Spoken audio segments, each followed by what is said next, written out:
Team India জিম্বাবুয়েকে দ্বিতীয় টি-20তে 100 রানে কিন্তু হারিয়েছে।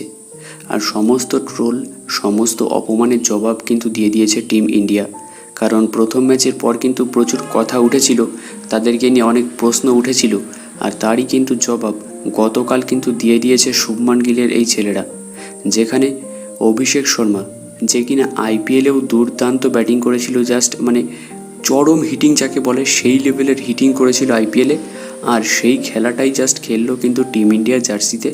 আর জীবনের সেকেন্ড ইন্টারন্যাশনাল টি-20 ম্যাচে সেকেন্ড ম্যাচেই কিন্তু সেঞ্চুরি করে দেখিয়ে দিল যে হ্যাঁ, একটা শর্মা গেছে তো কি হয়েছে, ভারত পেয়ে গেছে তাদের দ্বিতীয় শর্মা অভিষেক শর্মাকে, অন্তত টি-20 ফরম্যাটে আমি সেটাই মনে করি। তো যাই হোক, তার কিন্তু দুর্দান্ত সেঞ্চুরি, সে নিজেকে প্রমাণ করে ইতিমধ্যে দেখিয়ে দিয়েছে যে কেন তাকে হাইলি রেট করা হচ্ছে ভারতীয় ক্রিকেটে।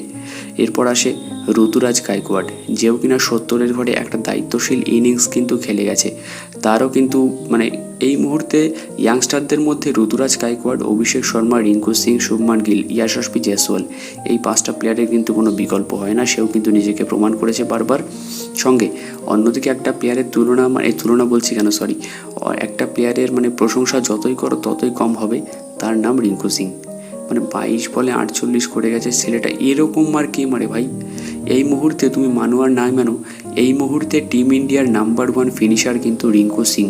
ওর থেকে বেটার ফিনিশার কিন্তু এই মুহূর্তে ইন্ডিয়ান টিমে নেই। তো যাই হোক, টিম ইন্ডিয়া ম্যাচটা জিতে গেছে 100 রানে।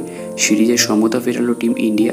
সিরিজের রেজাল্ট কিন্তু এখন 1-1, আর বাকি আছে 3টি ম্যাচ। দেখা যাক এখন সিরিজের রেজাল্ট কী হবে।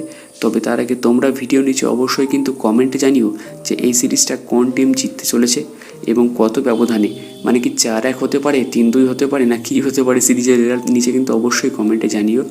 আর ভিডিওটা ভালো লাগলে কমেন্টে অবশ্যই জানিও। সঙ্গে পরবর্তী ভিডিও তোমরা কোন টপিকে চাও অবশ্যই নিচে কমেন্টে জানিও।